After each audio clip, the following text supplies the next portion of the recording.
Mesdames et messieurs, chers amis de l'émission Parlons Table, bonjour.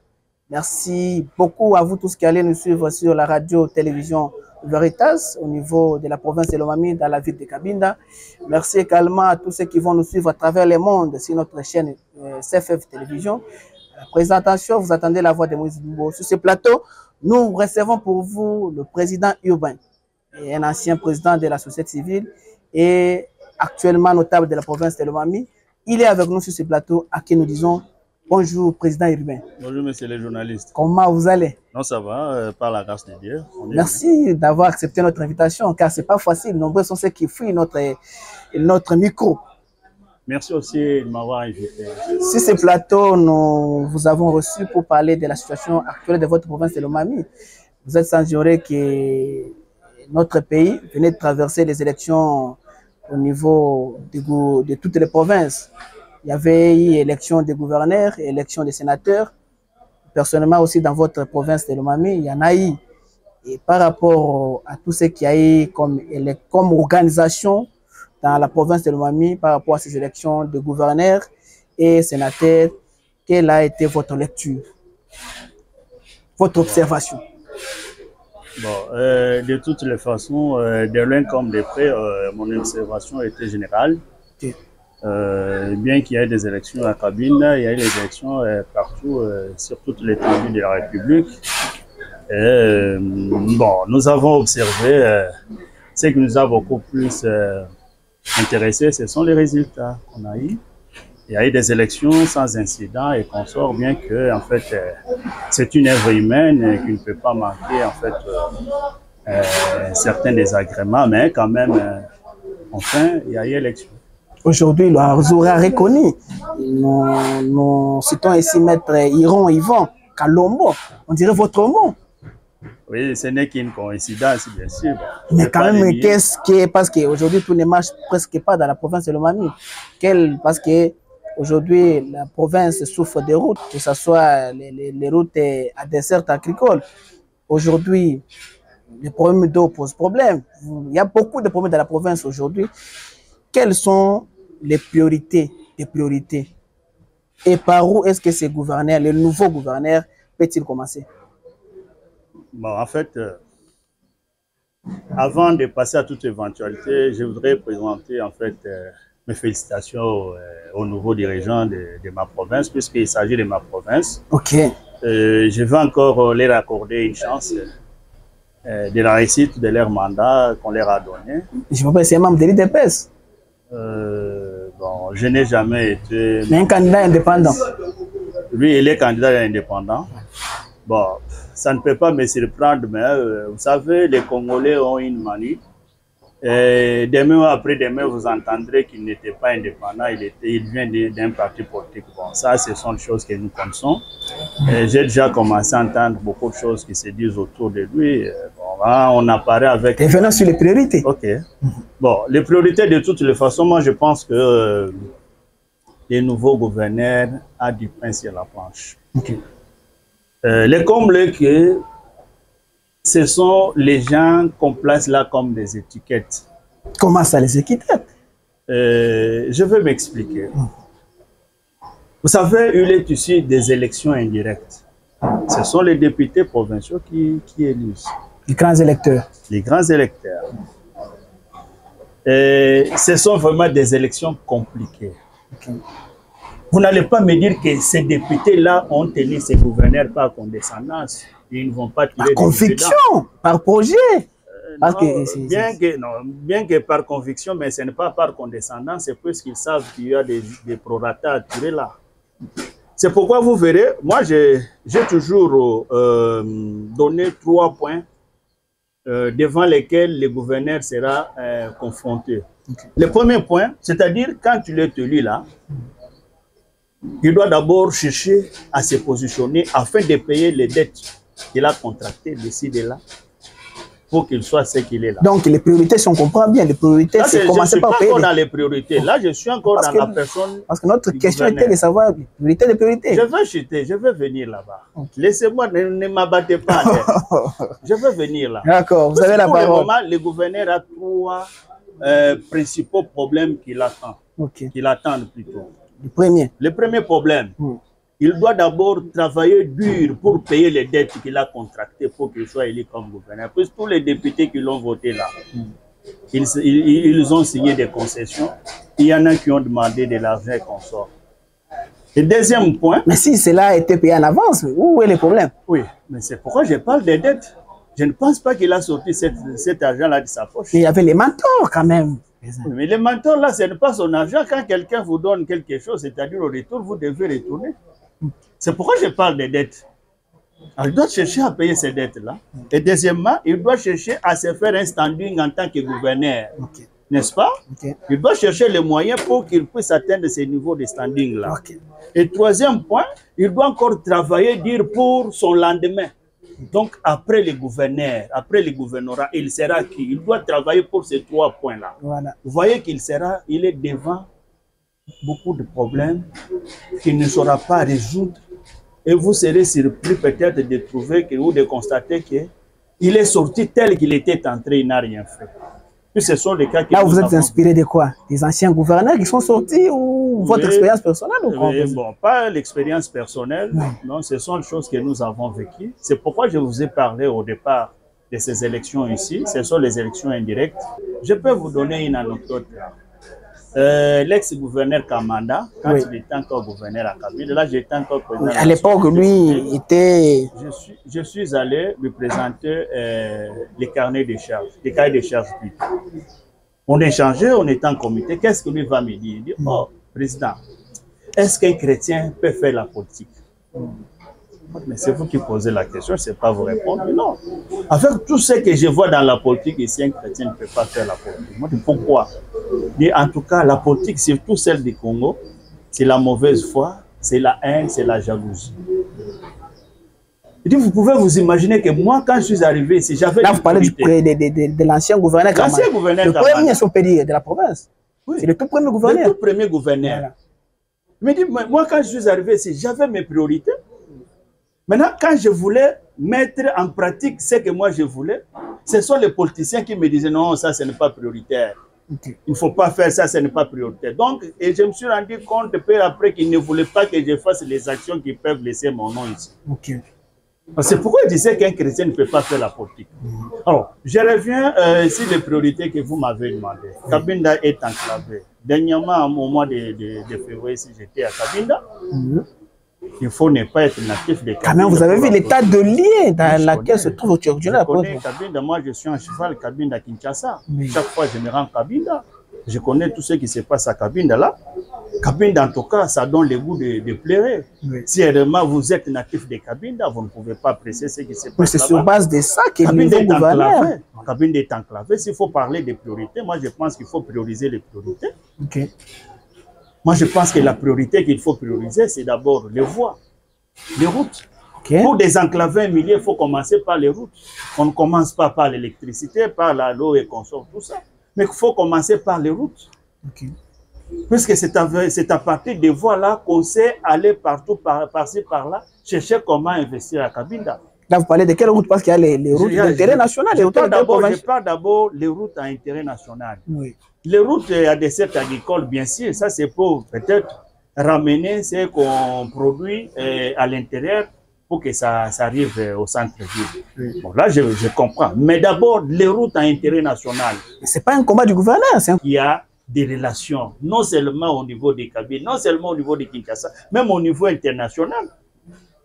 Puisqu'il va nous attirer des investisseurs, des bailleurs de fonds et consorts. Mais si vous prenez un gouverneur local, il va seulement se limiter au niveau des cabines et c'est fini. Mais les expériences passées ont démontré que mieux vaut un fils maison qu'un diaspora, président. Parce que vous vous rendez compte que Kamanda est venu, les deuxièmes est venu, les troisièmes est venu. Mais tous n'ont presque pas fait quelque chose de grave. Moi, je ne voudrais pas dire que vous vous êtes contredit, puisque si vous parlez aujourd'hui de Kamanda, Kamanda c'est la diaspora. C'est ce que j'ai dit. Mais il n'a laissé aucun trace. C'est pourquoi j'ai dit qu'un fils maison, ça vaut la peine. Oui. Un fils maison, ça vaut la peine. Non, vous savez, ce n'est pas même ça le problème. Le problème, on peut être à Cabinda, mais on a des ouvertures. Moi, j'étais à Cabinda pendant que j'étais président de la société civile. J'avais des ouvertures même aux États-Unis, même au Vatican. Okay. J'ai collaboré avec les docteurs Kabamba Kamani. J'étais avec les gens par-ci, par-là, les Moukonkolais qui sont aux États-Unis, en Afrique d'ici, des consorts. Il n'est pas seulement question d'être de la diaspora pour avoir des ouvertures. Il faut d'abord s'ouvrir soi-même. Alors moi, je pense que une fois terminé avec les routes, je pense que Cabinda en soi en tant que ville, puisque c'est l'image de la province, souffre encore d'un problème d'assainissement. Il n'y a pas de route à Cabinda. Partout, ce sont les ravins. Il n'y a pas de route à Cabinda. Des routes urbaines. Oui, les routes urbaines, il n'y en a pas. Il faut aussi y penser. Il faut aussi y penser et on va aussi voir l'électricité, aussi l'eau et consort. Tout ça, ce sont les priorités. Mais j'ai tellement pitié pour ce gouverneur ici, puisqu'il a beaucoup de charges qui sont sur ses épaules-là. Mais je ne pense pas qu'il aura le poids de les supporter. Mais parlant de la société civile, parce que je vous ai entendu évoquer que quand vous étiez président de la société civile à l'époque, au niveau de Cabinda, vous avez tissé beaucoup de relations. Mais la question, c'est que vous semblez, président, vous semblez avoir abandonné cette lutte, cette population. Du fait que vous êtes retrouvé à Kinshasa, vous avez dit que non, ce sont des villageois, je les abandonne à l'être sort, moi je mène ma vie, j'ai la famille, les affaires de la province ne m'intéressent plus. Vous avez déjà gagné la vie. Non, attention, il ne faut pas m'opposer avec ma base. Hein. Ça, c'est ma base, il ne faut pas m'opposer. Je ne vois pas en quoi j'ai abandonné cette société civile ou cette base-là. Ce n'est pas pour rien. Chaque fois que vous me voyez, je suis à Cabinda, je suis à Kinshasa. Je n'ai pas abandonné la lutte comme telle, mais le problème est que à un moment donné, il faut un peu se rétracter, savoir où est-ce qu'on va, qu'est-ce qu'il faut faire au départ. Puisque bon, je me suis rendu compte que la société civile, l'image qu'on avait de la société civile, ce n'est pas l'image actuelle que je vois de la société civile. C'est entre autres ce qui m'avait un peu poussé de me rétracter et rester un peu en train d'observer. Mais cette observation plonge aujourd'hui la société civile dans les chaos, parce qu'il n'y a aucune voix qui s'élève pour dénoncer certaines choses qui ne marchent pas au niveau de la province. Bon, c'est malheureux avec nos parce qu'à l'époque, c'est pas vous couper, à l'époque, vous étiez la voix des sans-voix. Oui, vous savez, le problème c'est que on ne peut imiter que ce qui est imitable. Nous avons eu des flèches de partout. Les gens ne croyaient pas que c'était vraiment une charge qu'on avait. Les gens croyaient que diriger la société civile, c'était une mince affaire. Je peux vous révéler une chose. Depuis que moi j'ai abandonné la société civile, il n'y a jamais eu une assemblée générale convoquée par les prédécesseurs. Par ceux qui nous ont remplacés. Qui ont récupéré la lutte. Qui ont récupéré en fait la chose. S'il faut remonter dans les temps, la dernière assemblée générale qui a été convoquée, elle remonte des années 2017. Alors ça prouve à suffisance que ces gens-là ne sont pas vraiment à proximité de la population. Qu'est-ce qui est à la base de cette fragilisation? Parce qu'on a eu à fragiliser la société. C'est l'inactivisme des représentants de la société civile. Je ne sais pas en quoi ils peuvent se dire représentants de la population, puisqu'il faut être à proximité de la population. Vous savez, la société civile, il faut d'abord savoir qu'est-ce qu'est la société civile. La société civile, c'est un trait d'union entre les dirigeants et les dirigeants. Il faut être net. On doit prendre les désiderata de la population et pour les remonter auprès des dirigeants. Et maintenant, je me demande, ces gens-là, qu'est-ce qu'ils sont en train de dire aux dirigeants concernant la population? Aujourd'hui, s'il faut entendre parler de la société, c'est seulement lorsqu'il y a une invitation, il y a une manifestation et consort. C'est là où vous entendrez parler de la société civile. Mais ils n'ont pas de carnet de charges. Ils n'ont pas de cahier de charges, ils n'ont pas de programme, ils n'ont pas de planning. Donc, c'est une société civile qui est restée seulement des bouches. Partout on passe, on veut se faire voir, je suis société civile, société civile. Non, on doit travailler.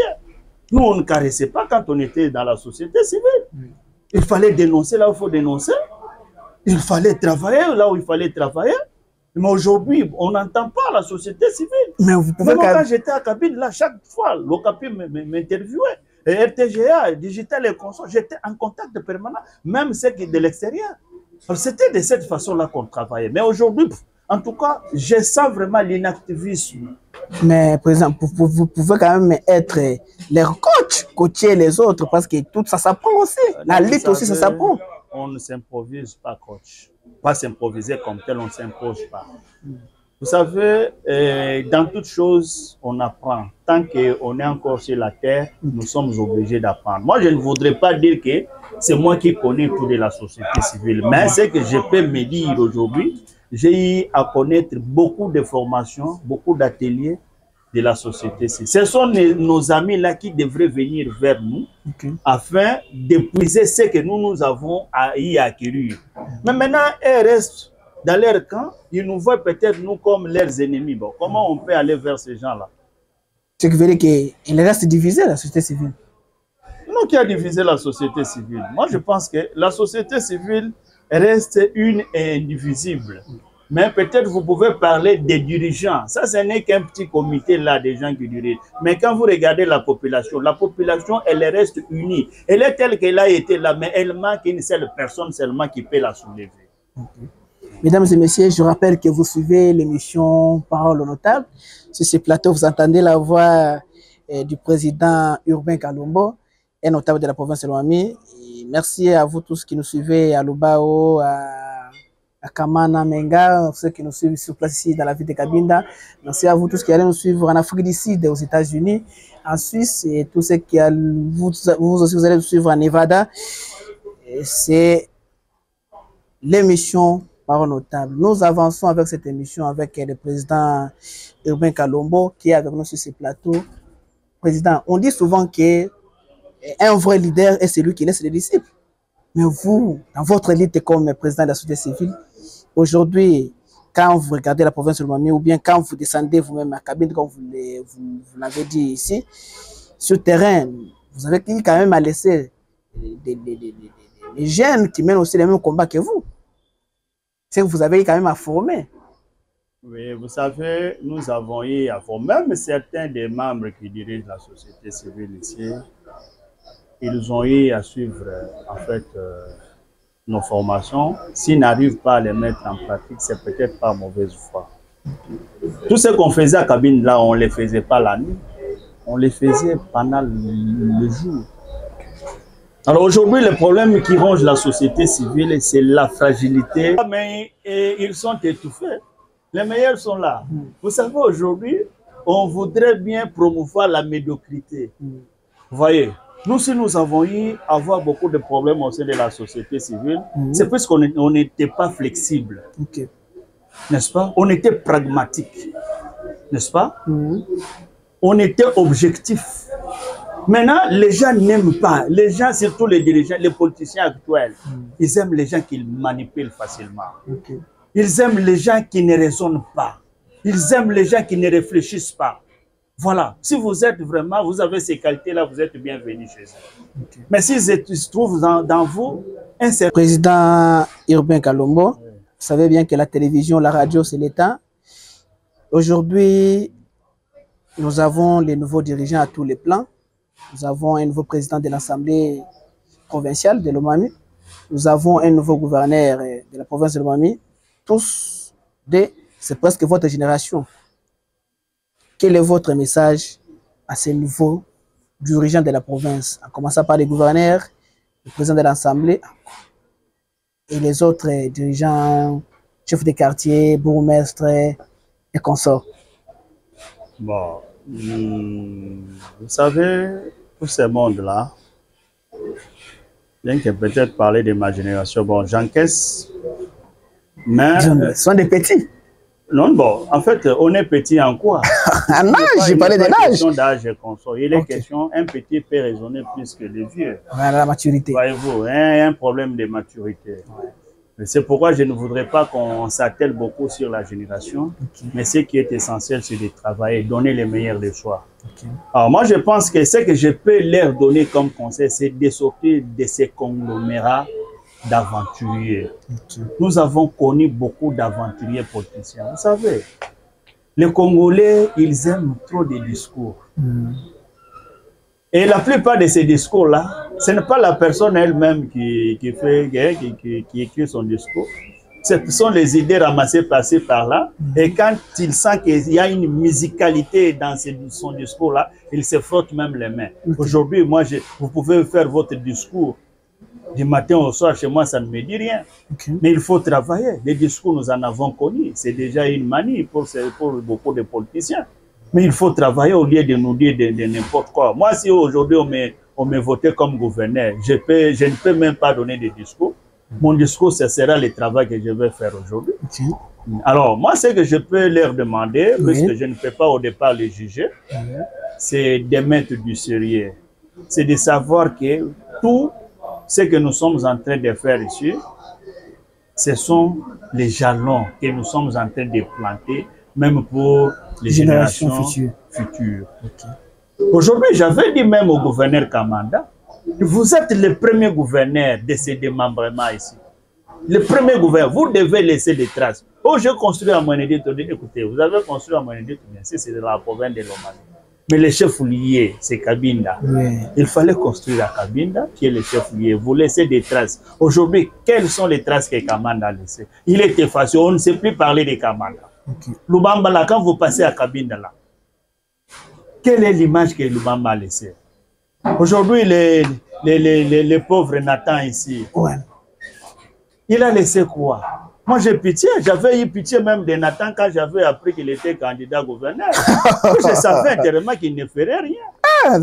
Oui, bon, en fait, aujourd'hui, les passés nous rattrapent. Oui. Ça, on m'a donné raison. Aujourd'hui, ils ont fait des chantages. Non, il a des mentors qui ont des ouvertures et consorts, tout ça. Mais Nathan a laissé quoi? Rien sur elle. Il n'a rien laissé. Alors, pour les autres qui viennent ici, moi, je ne voudrais pas leur jeter les sorts mauvais. Mais ce que moi, je peux leur demander, c'est de mettre du sérieux dans ce qu'ils sont en train de faire. Puisqu'on va les juger à la fin de leur mandat. Que les meilleurs sortent les meilleurs d'eux. Un mot à la population qui vous suit à ce moment. Oui, en fait, cette population, au départ, doit savoir que nous sommes de cœur avec. Leur souci, c'est notre souci. Leur souffrance, c'est notre souffrance. On n'a pas lâché la bride, on n'a pas abandonné la lutte. La lutte est là. Voilà le mot qu'ils attendaient. N'est-ce pas? La lutte est là. Nous sommes là. Même dans le silence, nous sommes en train de travailler. Hein? Même dans le silence, il ne suffit pas seulement de trop parler pour dire qu'on travaille. Même en silence, on fait travailler. Nous sommes en train de travailler. On n'a pas abandonné cette population. D'une manière ou d'une autre, nous pensons à cette population. Mais ce que je peux demander à cette population, c'est d'accorder encore la chance aux nouveaux dirigeants, puisque d'emblée, on ne peut pas les juger. Ils viennent d'arriver, ils n'ont pas encore fait, même 100 jours, on ne peut pas commencer à les juger. Tout comme on ne peut pas, en fait, souhaiter l'échec pour ces nouveaux dirigeants ici. Ils sont là. Nous devons savoir que bien qu'ils sont ici des élections indirectes, des élections plutôt indirectes, ici des députés provinciaux qui ont élu ces gouverneurs, pas par condescendance, puisqu'ils ont des intérêts à tuer là-bas. Mais ce que je peux, en fait, en passant, demander aux députés qui nous ont donné ces fruits ici, c'est de pouvoir laisser les dirigeants travailler. Hein, éviter d'émotion à motion. N'est-ce pas? Éviter l'émotion, d'émotion à motion. Éviter toujours de le coincer, tous ces consorts. Bien qu'ils ont signé des concessions consorts, ils doivent aussi savoir prioriser l'intérêt de la population.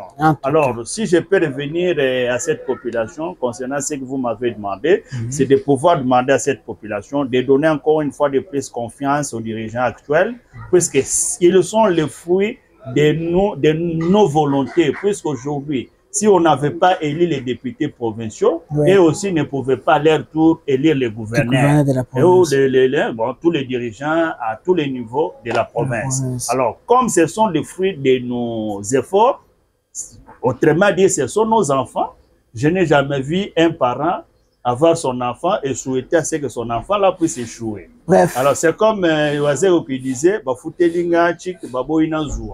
tu vois un peu là. Alors, bref, que cette population donne encore confiance à ces nouveaux dirigeants. Je pense qu'ils, s'ils travaillent dans la confiance, mais dans la main, notre province peut aller de l'avant. Comme ces messages concernaient la population de la province de Lomami en particulier, ceux qui vivent dans la ville de Cabinda, dans le territoire de Cabinda et de Lubao, ainsi que ceux qui sont en danger, Kamiji et Lulu, un mot en langue en dialecte. Voilà, j'essaierai peut-être. Bref, puisque quand vous citez l'eau et consort, je ne saurais pas parler les Tikanyoka et tout ça. Peut-être les Kisong, je peux parler. Voilà, Kisong. Oui, oui, bon. Un message si en Kisong. vous m'accordez, je suis Moussong de père et de mère. Okay. Je connais les Kisong. Bon, en fait, Bani Tuba Songe, Ami Pikowe Nekudi. Tumwenu sumulenya binangu bietu bien que bitadire kwa konudu kwa ngoji anu dina yukwa ko tanmona nu kwetu irugwe bank et boss tu mungo shumamu atata tu batundu bogo kwetu kwa mayungu tanga mayungu kwa la atitamo andanya miyamoro ba kuileshi mwembo akutombo ko tata la bantu bundi ya nyandio si kwa ku ya itwina yu tu kwetu kuilonda etubeyuko na fa tu kwetu kutwa na fa tu kwetu kutuka Tanda kwenu tek ndanu ba ku feta ba mfumo mafia le kayenga katetu ko sugemishi katetu ko sugemishi no ba luishi pano fe ni boso ba Afrika ngashi bu ko nyumo abangu mungiri bana ngai kuleka na beni ma bandu kwenu pa no bandu kwi batala beni ba batumika ko paro kwa no bandu kwi batofeka babandu kwenu kutumika ande she baba kutumika beni ba batumika abyala Jobe no banga kutana amanyao no batumika kalolo namta mutumika lo tamusango ko mona kwe bato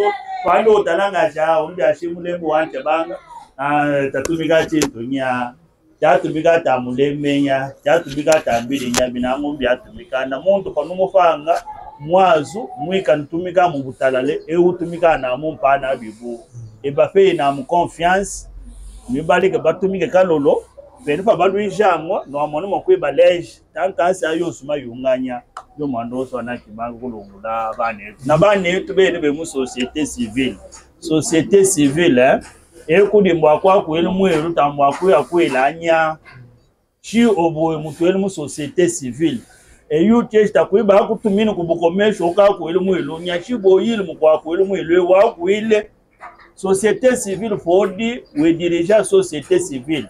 C'est-à-dire, tu vas tout le monde a joué Moudianine, na bien bisat Moudianine, na kukwati Moudianine, na kutokulu, kutokulu, kutokulu, Moudianine mpana na lufu.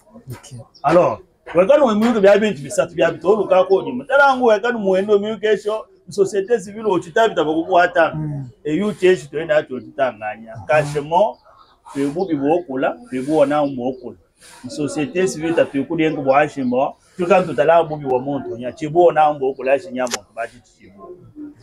C'est par ce message que nous mettons fin à cette émission. Mesdames et messieurs, c'était là le président Urbain Kalombo à qui nous disons merci beaucoup, président. C'est moi qui vous remercie, monsieur. À la présentation, vous attendez la voix de Moïse Lubo. Si vous avez aimé cette émission, dites merci à Ephraim Mbayo, dites merci à Jean Kalonda, dites merci à Kunda la Kundologie, dites merci à Madame Joséphine Boloko, la présidente de CFF Télévision. Mesdames et messieurs, cette émission est terminée. Bye et à la prochaine.